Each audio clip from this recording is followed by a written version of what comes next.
Hi friends, வெளியே போயிட்டு வந்துருந்தோம். நல்லா மழை பெஞ்சிட்ருக்கு. நல்ல சாயங்கால நேரத்துக்கு இந்த மழையில் என்ன சாப்பிட்லாம் அப்படின்னா, மரச்சீனி கிழங்கு இருந்தது ரோட்டில். அதையும் வாங்கிட்டு வந்தாச்சு.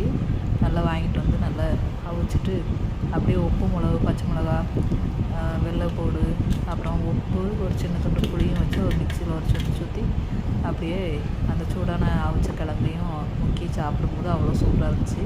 அப்புறம் காப்பிக்கு வந்து இன்றைக்கி கடுந்தையில் போட்டு வச்சுருந்தேன். அந்த கிழங்கும் சாப்பிட்டு அந்த கடுந்தையிலையும் குடிக்கும்போது அவ்வளோ சூப்பராக இருந்துச்சு.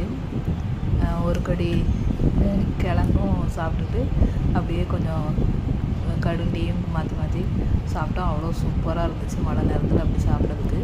நீங்கள் மழை நேரத்தில் இந்த மாதிரிலாம் கிழங்குலாம் வச்சு சாப்பிடுவீங்களா? அதுவும் இந்த மாதிரி உப்பு மிளகா அதெல்லாம் அரைச்சி வச்சு சாப்பிடுவீங்களா, இல்லை வேறு என்ன செஞ்சு சாப்பிடுவீங்க அப்படின்னு கமெண்ட்ஸில் சொல்லுங்கள். வீடியோ பிடிச்சிச்சின்னா லைக் பண்ணுங்கள், சப்ஸ்கிரைப் பண்ணுங்கள்.